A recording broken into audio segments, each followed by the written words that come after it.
sauf qu'on les amène en cassette. Donc moi je les ai soudés sur la table et après il vient les ranger ici, dans des cassettes. Il vient les positionner ici. La surlongueur que j'ai, la longueur de fibre, on vient la ranger ici dans cette zone qu'on appelle la zone de levage. En fait, ça permet, parfois on va muter un client, donc on casse la fibre, on le met sur une autre fibre, ça permet de réajuster plus tard dans le réseau. Ou tout simplement parce que parfois, comme vous disiez, il y a des boîtiers qui sont ouverts et tout vent et ça casse, ou alors suite à une intervention, c'est tellement fragile, parfois on casse à un autre client et ça permet ici avec la surlongueur de pouvoir réparer le client. On ne pourrait pas être arrivé ici tout juste, soudé et après on n'a plus de marge de manœuvre. Donc systématiquement on va trouver ici une surlongueur. Une surlongueur de combien? C'est à peu près 1,20 m. 1,20 m, ouais. Donc ça permet de ressouder une paire de fours. Ouais, ouais. Voilà. C'est du cuivre. Alors, c'est du cuivre. Oui. Ah, t'as Ouais, mais bon, il faut déjà enlever pas mal de plastique. Il est à moitié plastique, moitié cuivre. Alors, ça, c'est un câble qui permet d'alimenter 900 clients, 900 personnes. Ah ouais, d'accord. Et avec celui-là, je peux alimenter 9000 clients. Ah, tu veux Ça, c'est la fibre optique. Avec ça, avec ça, je peux alimenter potentiellement 9000 clients. Avec ça, 10 fois plus. Donc tu vois, regarde. Donc, t'as vu, je suis pas si c'est 10 fois que plus ça. Ouais, aussi, au moins 10 fois plus petit. Ouais. Donc ça, c'est l'ancienne technologie. Les informations sur un fil électrique, ça se déplace aussi vite que là-dessus. C'est juste que... Aussi vite que la lumière. Aussi vite que la lumière, même en électricité, c'est 300 000 km/s dans le déplacement sur des fils électriques. L'inconvénient, c'est que ça, au bout de quelques kilomètres, ça s'atténue très vite. Tu perds beaucoup. Donc, Il y a beaucoup de pertes. il y a beaucoup de pertes. Que là, il n'y en a pas. C'est comme le réseau plus Vous avez du antenne. je pense que sur l'électricité, tu as des pertes. Enfin, plus ton câble il est long, plus tu as de pertes. Et notamment sur le cuivre, ça va très vite. Au bout de 4-5 km, c'est fini. Tu n'as quasiment plus de signal exploitable. Tandis que là-dessus, tu perds. tous les autant. Ça, c'est à peu près 10 dB au kilomètre. Bon, tu vas me dire, ça ne me parle pas 10 dB, mais c'est pas grave. 10 décibels au kilomètre. Avec ça, tu perds 0,2 décibels au kilomètre. D'accord, ouais, tu vois la différence. Wow, La plage, elle est énorme. Du coup, tu peux transporter plus d'informations beaucoup plus loin avec beaucoup moins de pertes. C'est plutôt, la réalité, c'est qu'on est plutôt sur 200 000 km/s. Ça reste honorable. Ça reste honorable. Donc, Et une petite machine comme ça doit coûter la blinde. Oh, lui, son argent. Je te présente Monsieur Argent. Ouais, mais j'en ai tout. Dans tous les groupes, j'en ai un. Bah ouais. Alors, ça, c'est 6 000 €. Et tu pourras pas te changer. C'est une petite mesure déjà. Tu sais pourquoi je pose la question? C'est ça. Ça, c'est déjà 500 €. Voilà. Et ça sert juste à couper une fibre à 90 degrés. Dans les câbles, ils sont constitués comme ça. On fait des tubes qui comportent chacune à peu près 6 ou 12 fibres. D'accord. En moyenne, c'est 6 ou 12. Ouais. Et chaque tube, après, on les assemble, chacun a une couleur différente et on les assemble en câble. D'accord. Alors, tous ces codes couleurs, ça permet d'identifier un client bien précisément dans un câble. Un peu comme ça se fait dans le cuivre. Donc, il y a des codes couleurs. Et chacun d'entre vous qui a la fibre chez lui a ça. Juste ça. Juste une. Juste une. Pourtant, quand on voit le câble qui passe, il y a, on va dire, 2 ce diamètre là, on va dire. Allez. Il y a 2 ce diamètre là. Le câble, oui, c'est un peu les petits. Ouais, c'est ça, les câbles de fibre. Oui, c'est ça. C'est parce qu'il y a une gaine de protection. T'imagines bien que ça, mais si ça dans le casse. câble, alors le câble qu'on reçoit à la maison, il n'y a que ça. Il n'y a que ça, Il n'y a que un seul. Dans la même fibre. Avant, en cuivre, il t'en fallait 2. Parce qu'avant, on travaillait en électrique. Donc en électrique, il faut 2 fils parce qu'il faut une petite tension pour faire véhiculer les informations. Là, c'est des impulsions de lumière qui vont aller dans ce sens-là et dans le même sens, dans la même fibre. Enfin, dans le sens opposé, dans la même fibre. ADSL, c'est comment? Un ADSL, c'est ça. C'est ça. Mais là, tu as besoin de 2 fils ici. Il faut que je te donne 2 fils pour toi avoir une connexion. Parce qu'il y a une notion d'électricité, c'est du cuivre. Pour faire véhiculer des informations, il faut une tension. Et une tension, il faut 2 fils. Tu n'as pas de tension sur un fil. Comme phase neutre, tu as une tension. Que là, il n'y en a pas. Il n'y a pas de tension. Là, il n'y a pas de tension, il n'y a rien d'électrique là-dedans. Tu recrées un réseau complet du central téléphonique jusqu'à la prise client. C'est tout un nouveau réseau complet qu'il a fallu créer. Parce que tout ce qui était cuivre, c'est pas utilisable. C'est pas compatible. C'est pas compatible. Il y a des systèmes hybrides où on amène la fibre proche des habitations et on récupère le cuivre. Et après, le cuivre, on fait la transition. C'est une histoire de convertisseur. En fait. Un peu comme ça se fait avec chez toi, tu arrives avec ton ADSL ou ta fibre et tu as du Wi-Fi. C'est toujours une histoire de conversion de signal. Ça, c'est possible. Mais la réalité, c'est que si on veut la fibre de bout en bout, on construit un réseau complet. Donc, central opérateur jusqu'à la fibre, jusqu'à la prise client. C'est des nouveaux câbles. Donc, c'est des câbles comme ça qui vont remplacer à terme des câbles comme ça. C'est ce qui est fait en France de plus en plus. Et il tire des kilomètres et des kilomètres. Hein. Oui, Il y en a des milliers, des centaines de Et on a milliers. le droit de récupérer, quand on arrive sur un chantier, de récupérer l'ancien. Non, tu peux pas. Parce que même Orange, quand il fait démonter, Orange. Donc tu vois, c'est pas pour toi. voilà. Même Orange, ça c'est des millions d'euros Ouais, hein. dans le réseau. Ah ouais. Enterrés, c'est des millions d'euros qui dorment. Orange, il sait que s'il fait démonter des câbles comme ça entre Brême et Valenciennes, il y a telle distance, c'est autant de kilos au mètre, il sait qu'il va récupérer autant d'argent. Bah oui, Donc sûr, même ouais. les sous-traitants Ils sont obligés démontent, de ils ont donner. des bords d'euros à remplir, et après c'est Tout est vérifié, quoi. Il y a une Ah ouais. marge d'erreur. Donc le SAM, il sait quand même aussi. Si ça, et cet argent, Orange Il le réinjecte. récupère, le réinvestit dans son réseau. Alors, pour souder des fibres entre elles, Regardez. donc on en prend une d'un côté, donc ici je suis sur le tube jaune, et je vais enlever à peu près 30-40 mm, à l'œil, on ne peut mesurer pas non plus, on n'est pas à peu près 30-40 mm, je vais insérer ma pince, je ne peux pas couper la fibre, la pince elle est réglée pour Dénuder. elle vient mordre gentiment la fibre, ça va me permettre de gratter la couleur, parce que la couleur j'en ai pas besoin, une fois que j'ai identifié que c'est ma verte pour mon client, je tire dans l'axe, ça va gratter la couleur. Ah ouais, bien. Donc, regarde le fil qui te reste. Là, j'ai des résidus. Ouais, ça a un cheveu à peine. Ça fait combien de micros ça? Là, ça fait 125 microns. Ouais, voilà. Avec la couleur, c'est 250 microns. Quand je l'ai enlevé, il reste 125. Et là, il y a 2 épaisseurs de verre. C'est pas un tube creux. Ouais, ouais, C'est la même matière, le verre que tu as enlevé, et ce qui reste à l'intérieur. Non, le verre, c'est une résine Ah, époxy. d'accord.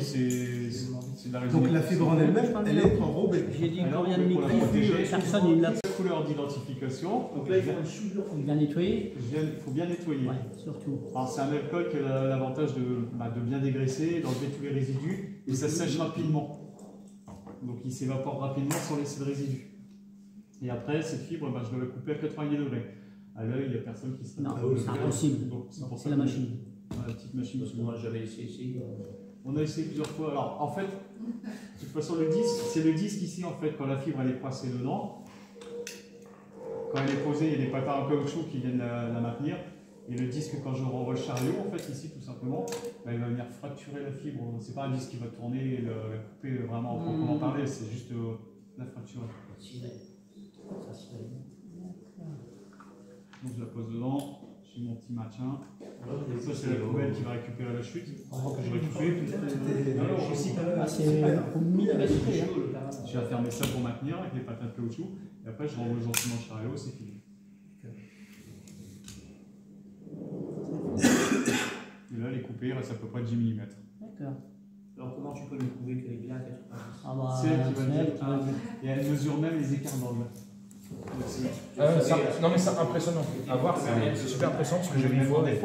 T'imagines que René. si- Je suis sur toi, j'irai voir. Non mais Fred, j'irai voir la caméra de l'autre côté. Oui, je l'ai vu la caméra tout à l'heure. Et là, pareil, on a Il faut aller de l'autre côté parce on a ici que d'ailleurs, des électrodes.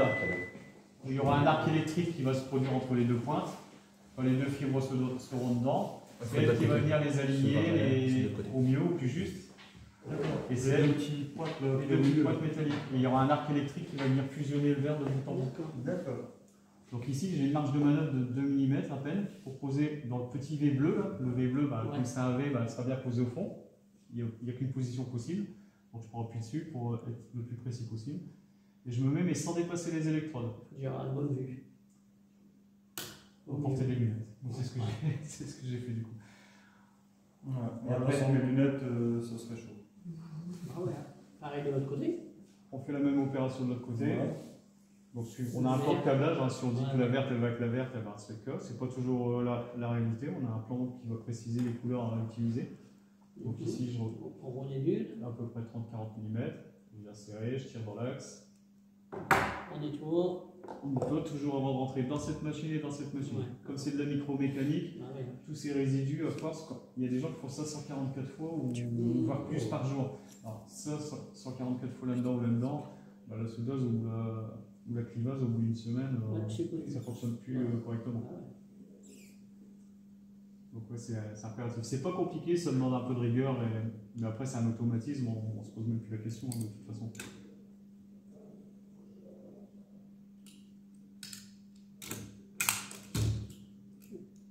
Bien. Il ne faut pas trembler. Ah ouais, non. Ah, c'est sûr. C'est sûr que tu fais Si J'ai tu as posé la deuxième. c'est pas la peine. Si t'es fait la veille, Où je la pose à peu près? il manque un œil. C'est comme un électronique. Je suis pas Et après, je vais mettre ça. Donc là, pareil, vers la note. Ah, j'ai oublié. Erreur de débutant. On va pas refrotter. Non, Non, la protection. C'est bon, tu vois bien. Ah, d'accord. Systématiquement, on met une protection sur la soudure. Parce que comme le verre il est à nu, il n'y a plus rien pour la protéger. Donc une fois que ce sera soudé, ça reste quand même la partie la plus vulnérable. Donc je renettoie parce que j'ai sûrement Il faut pas pollué. oublier de le mettre tout de suite parce que sinon je pourrais pas. Oui. On se fait tout savoir. Même les techniciens confirment. De temps en temps, ça leur arrive encore. Et dans ce cas, il faut que tu recasses ton câble pour le refaire. Ouais, t'as pas le choix, il faut recasser et refaire. Et là, ça va aller très vite. Dedans, il y a des caméras. Les petits chariots ici sont motorisés.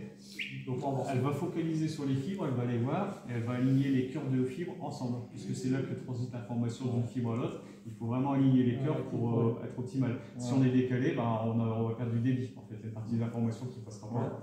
On perd du débit. Donc, c'est elle qui fait tout ça. Moi, je suis incapable de le faire à l'œil nu. Tout est automatisé. Dès que je ferme, ça va prendre quelques secondes. On va voir ici les fibres à l'écran, c'est zoomé 600 fois. On va voir la fibre de gauche, la fibre de droite. Ici, on va. En dessous, elle va nous mettre les écarts. Donc j'ai coupé ici à 90 degrés à peu près avec elle. Et on va voir ici, elle va peut-être me mettre 0,3 ou 0,2 d'un côté. En fait, c'est parce que je ne suis pas tout à fait à 90 degrés. Mais il y a une tolérance quand même, elle va souder. Bien sûr, si j'ai 3 degrés d'écart, 87 degrés, elle ne voudra pas. Donc ça, c'est elle qui va tout contrôler et tout faire. Donc à partir de là, dès que je ferme, en quelques secondes, ça va être soudé et donc ça va aller très vite. Donc elle vérifie qu'il y a des fibres, il y en a bien deux. Donc ici j'ai mes deux caméras, elle zoome dessus, les écarts d'angle 0,9 et 0,2, c'est correct. Et là elle est en train de souder. Elle inspecte, donc là elle envoie de la lumière en fait d'un côté, elle le récupère de l'autre, elle va faire une estimation de perte. Pour voir si la soudure est de qualité ou si vraiment ça engendre trop de perte. Et là c'est pareil, là c'est tolérance, elle me dira ici en vert bon ou en rouge si c'est pas bon. Visuellement, ça semble correct. Donc j'ai une estimation de perte en vert, donc c'est ok pour elle, à 0,03 dB. Bon, nous on ne se focalise pas sur cette estimation de perte, on a vraiment des instruments de mesure qui font aussi 5 000 €, qui sont vraiment dédiés à la mesure, on est très précis. On se base plus au visuel, sur ce qu'on voit à l'écran. Donc avec les caméras X, Y, donc j'ai la caméra X et Y, je peux changer, prendre la caméra X, je vois donc sous un certain angle mes deux fibres, ça c'est la jonction ici au milieu. Enfin ma fibre, en fait c'est tout le noir. La partie centrale c'est vraiment le cœur de la fibre où on passe les informations, donc ça transite de là à là ou peu importe dans le sens. Ah d'accord, je croyais que c'est le tuyau. Non. D'accord, ok. Donc c'est l'âme du fil. Ouais, c'est vraiment là où on va passer. Donc c'est du verre, c'est plein, c'est pas un tuyau creux, c'est vraiment du verre plein. Et autour, il y a un deuxième verre d'une autre qualité. En fait, le but, c'est de faire l'effet miroir, la jonction de ces deux qualités de verre, ça fait l'effet miroir, et du coup, ça canalise les informations vraiment dans le cœur de la fibre. C'est le phénomène de réflexion totale. Idéalement, on cherche la réflexion totale. C'est ça le but. Après, je regarde. La géométrie, ça sert à quelque chose, non? La géométrie, ça ne sert à rien. Si, mais bon, on ne s'en rend pas toujours compte tout de suite, c'est après. Là, j'ai mis la caméra Y pour avoir un autre angle de vue. C'est toujours correct, c'est propre. Donc pour moi, je dis que c'est OK. Et du coup, je ne refais pas ma soudure. Ça peut arriver qu'il y ait une impureté. Donc on aurait ici une grosse bulle, une grosse tache noire. Et là, ça va forcément altérer le débit. Donc on casse systématiquement, on refait sa soudure. On se doute bien qu'après, s'il faut réintervenir, ça n'a pas de sens. On refait tout de suite. Et là, je vais mettre ma protection. Donc, elle est soudée aussi, la protection? Non, alors je vais t'expliquer. Non, on voit bien, il y a une jonction. À l'œil nu, on voit rien. C'est comme s'il n'y avait jamais rien eu, juste la couleur qu'on a enlevée. À la traction, c'est solide, plusieurs kilos. Je peux tirer, c'est assez solide. Par contre, à la flexion, là, c'est très fragile. Donc c'est pour ça. C'est un peu recuit, donc c'est recuit, puis il n'y a vraiment plus de protection. Là, le verre, il est à nu, il n'y a plus un peu de protéger. Les courbes dans la fibre, c'est toujours très présent. Ouais. On ne voit pas un angle à 90, quoi, je veux dire. Non, alors je vais t'expliquer pourquoi après. Alors là, du coup, je vais mettre ça à mi-chemin. Je le garde tendu. Et je viens ici. me mettre dans cette partie. Cette partie-là, c'est un four, donc ça chauffe. On voit il y avait ici une petite fenêtre, on voit la progression. Donc ça chauffe pendant plusieurs dizaines de secondes, et à la fin, elle sonne quand c'est terminé. Donc là, j'ai pu glisser dessus. Le but de ça, en fait, c'est du rétrain. C'est une gaine thermo-rétractable. En chauffant, elle va se rétraindre dessus, et je pourrais plus, ce sera figé. Je pourrais plus le faire glisser dessus. Et donc, j'aurai vraiment une protection à ce moment-là qui m'empêchera de laisser la fibre nue. Et la barre métallique qu'il y a dedans, il y a chaque fois une barre métallique dedans, ça empêche d'avoir une flexion à cet endroit-là. Du coup, au moins, je garantis qu'à cet endroit-là, j'aurai pas de flexion et je casserai pas ma soudure. Donc ça, c'est sur 100% des soudures, on est obligé de poser une protection de ce type. Donc si le gars il oublie de le mettre, il est obligé de refaire sa soudure. Ouais, c'est ça. Mais ça arrive ça arrive à tout le monde. Donc là, on le voit par transparence, c'est au milieu, donc on voit le vert, la couleur verte de chaque côté. La soudure est ici. Ma barre, elle m'empêche de faire une flexion à cet endroit-là. C'est rétraint dessus, donc c'est tout. Là, c'est indémontable. Si je dois refaire, changer, je me suis trompé. Il faut couper des deux côtés. Moi, je casse ici. Hein, de toute façon, je suis obligé de faire une flexion ici. Tu es obligé de recisailler après, de toute façon. Tu es obligé de repasser à la cisaille après. Ouais, tu es obligé de refaire toutes les étapes que j'ai fait avant. Donc là, elle est un peu malléable parce qu'elle est chaude. Sur une qui est déjà refroidie, si tu fais ça, ça casse en fait. Ah ouais, c'est fragile. Hein. C'est du verre. Hein, donc c'est ça qui est assez paradoxal. C'est du verre, je peux avoir une flexion. Alors si j'ai pas de soudure, je peux même faire ça. Elle n'est pas cassée là encore. Donc c'est solide, mais en même temps, ça reste assez. Ça reste du verre et c'est fragile. Donc si ma boucle, je vais beaucoup plus loin que ça, je finis par casser. D'accord. Lumineuse, hein, mais à force de s'infler, la lumière elle finit par passer à travers la deuxième couche de verre et c'est des informations terribles. Par contre, la réflexion. Ça passe en réfraction. Donc du coup, là tu peux avoir ton abonnement à 1 giga et quand tu as fait ça chez toi parce que tu as martyrisé ton câble, tu n'es peut-être plus qu'à 50 cycles. Voilà. Systématiquement, tous ces câbles, ils ne sont pas vendus avec des connecteurs. Les connecteurs, on les achète à part et on fait des soudures. On va retrouver comme les têtes là-bas en bas ou dans les armoires. Systématiquement, les points de terminaison sont connectorisés. Et donc, ça va être ça, un connecteur ni plus ni moins. Et du coup, après, ça permet de faire des liaisons entre différents liens. C'est un truc optique, ça? Oui, c'est ça. Ça, c'est une lumière visible. Donc, c'est un laser rouge, c'est une lumière visible. Ça me permet de l'injecter dans la fibre et de m'assurer qu'il y ait une continuité.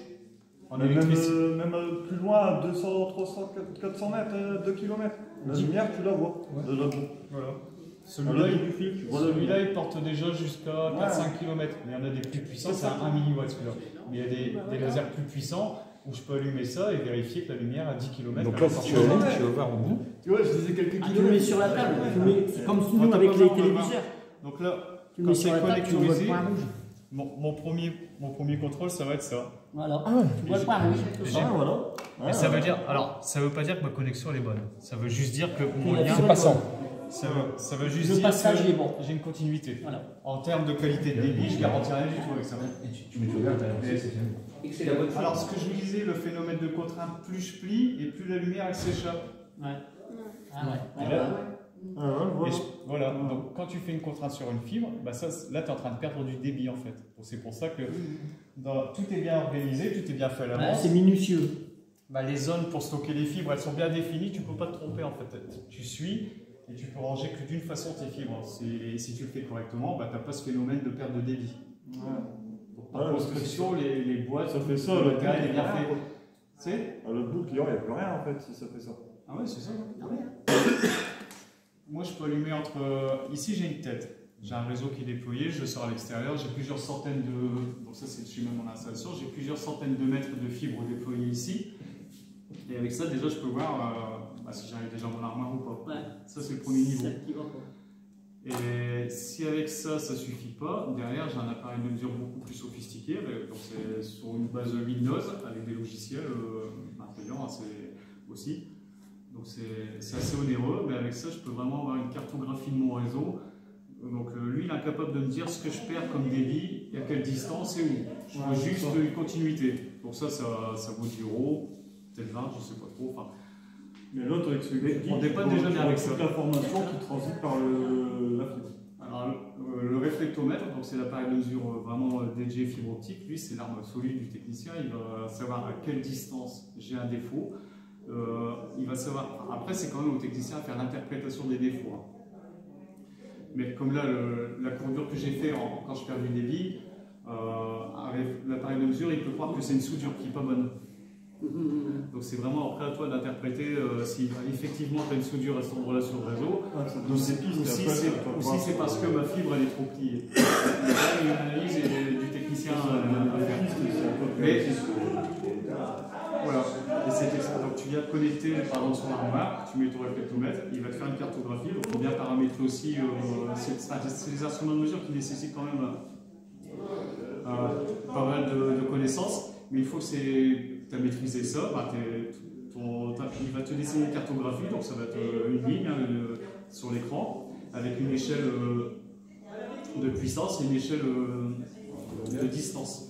Et donc je saurai à quelle distance j'ai tel événement. On ne parle pas forcément de défaut, hein, un événement, ça c'est une soudure, c'est un événement, il va l'avoir sur le réseau, et il va savoir me dire si je perds 0,4 dB, ou il sera en mesure de quantifier la perte pour chaque événement. Les câbles ils bougent. Normalement, un câble ne doit pas toucher le poteau ou la cornière qui maintient ce câble. Parfois, c'est pas bien fait, ou ça bouge dans le temps, le câble finit par frotter sur une cornière, sur un poteau, et 6 mois après, ça finit par rompre un tube complet ou quelques fibres dans un tube, et ça finit par casser. Ouais. Ça peut être ça, ou alors des intempéries, ça peut être des rats dans les réseaux souterrains qui viennent relier les câbles, ça arrive aussi de temps en temps. Il y a différentes raisons, ça peut, quand des gens interviennent dans des chambres aussi. Le fait d'enlever ces grosses plaques métalliques, faire tomber une plaque dedans, ça arrive parfois aussi, malheureusement. C'est quand même des plaques qui font 20, 30, voire 40 kg. Quand une plaque tombe comme ça sur un câble, c'est une guillotine. Donc si le technicien il ne l'a pas vu, il n'a pas fait attention, il referme tout, il part, et puis derrière il y a peut-être 3 tubes qui ont cassé et 36 personnes qui sont sans fibre. Donc il y a un tas de raisons possibles à ça. Le terrorisme.